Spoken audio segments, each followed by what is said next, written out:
बाबू आपका कैसा था पहले?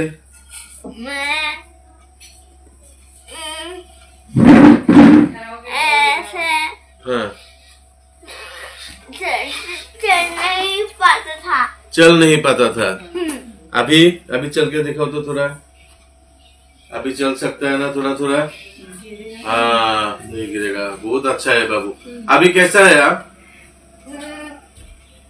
सही महसूस। सही महसूस? हाँ। सही महसूस कर रहा है। बाप रे, आपका हिंदी भी तो बहुत अच्छा है। बहुत अच्छा है आपका हिंदी। बयनिसिमबो गोजोननाय जासिहरनाय थाबाय। सानैसो आब'मोना आंनाव कल खालामनानैहाय रायलायहरदों। आइला बङाइगावनि खोलाहा थानाय नुथुनफारानि नान्दि आयुर्वेदिक स्ट'रावहाय मुलि जानानै मा जाखो आंजोंहाय कल खालामनानै रायलायहरदों। नोंथांमोनाबो भिडिअखौहाय जोबजासे नायलांनो हागोन। ओमफ्राय प्रयोजन जायोब्ला नोंथांमोनाबो जगाजग लानो हागोन आरोना। हेलौ। मामा सार बे आंलंनि आरोना। माने सारनाव मुलि लायनानै जादोंमोन नालाय नों बिनि भिडिअ आगारबाय थाया दालाय? आगारदोंमोन आगारनायाथ'।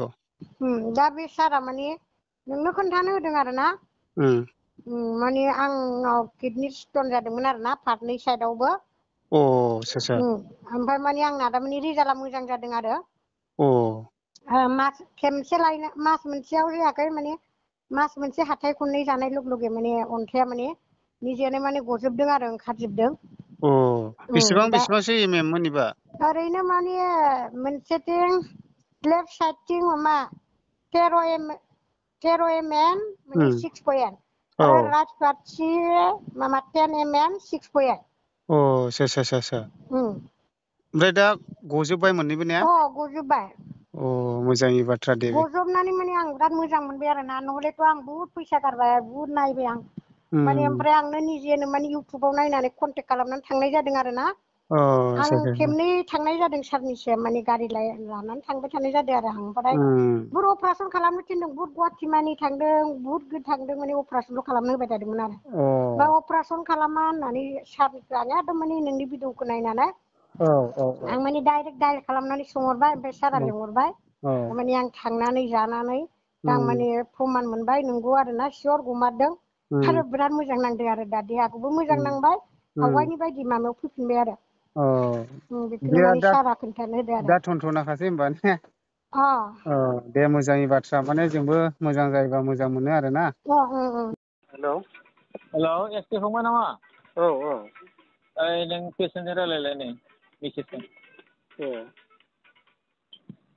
बाबु आब' माने बै थांनाय माबाखालि 6 तारिखआव नोङो मोनायाव फन खालाम माबा मेसेज लिरना हरदोंना इउटुबाव। बहा ओंखारनांगौ सारनि जायगाया होननानै। ओमफ्राय नोङो निउ बङाइयाव होनबायना। ओमफ्राय जों फैदोंमोन आरो ओइदिनखालि। सारखौ लोगो मोनफैना मुलिखौबो लांबाय आरो। लांनानै माने दा देहाखौ मोजां मोनदों आरो। ओंखायनो नोंखौ दा धन्यबाद हरदों आरो। बबेनिफ्रायमोनथाय आब'? आं मुसागुरिनिफ्राय। मा प्रब्लेम जादोंमोन ओरैनो? ओरैनो मा होनो बेखौ? ब्रेस्ट टिउमारनि। ब्रेस्ट टिउमार ने? दा इमप्रुभआव फैबाय मोजाङाव? मोजाङाव फैबाय आरो। मोजांनि बाथ्रा दे। नोंनि माजे आंनि फिसासो। आंनि फिसासो ना? खेबसेल' हरबायना आं? खेबसेल' हरदों। मा दङमोन आरो मा हामबाय एसे खोन्थादो नों। सिनस्रि सायोमोन, आथिं सायोमोन, गगा मोनबा हां सरथे मोनोमोन, उन्दुनो हायामोन। मेरला डाक्टारनाव देखायबाय हामा। बेवहाय खनसे लांगासिनो दा गैया। पुरा एकदम 100% हामबाय। खारनोबो नों खिन्थादो नोंनिसिम बेमारा पुरा 100% हामबाय? पुरा आराम मोनबाय नों? दा जेबो मोना? सत्ति? Thank you. आं बोरिमाखानि सरपक बोरिमाखा। बे नोंनि फिसाला ना? आंनि फिसाला बियो। बेना मा बेमार दङमोन आगोलाव? बेमारा हासुनायनि एसे प्रब्लेम दंमोन। ओमफ्राय डाक्टरनाव लांदोंमोन। डाक्टरा होनदों अपारेसन खालामनांगोन होननानै। ओमफ्राय दा इयाव फैनानै एसे मोजां माने बहुत 100% मोजां मोनदों आरो। आच्छा। बे बिसिबां दङमोन आगोलाव माने बयसा बेना? बेमारनि बयसा? बेमारनि बयसाथ' डाक्टराथ' होनदोंमोन बेखौ फटाफट अपारेसन खालामनांगोन होननानै।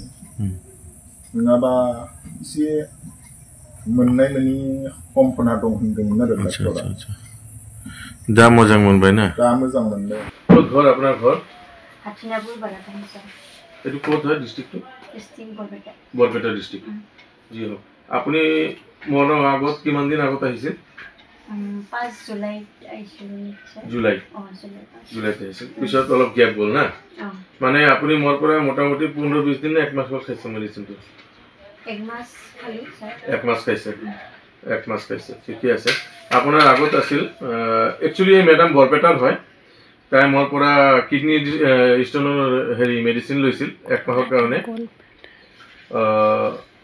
কিডনি ষ্টোনটো এতিয়া নাইকিয়া হ'ল নাই আৰু গোল ব্লাডাৰৰ হেৰি খাইছিল ঔষধ খাইছিল না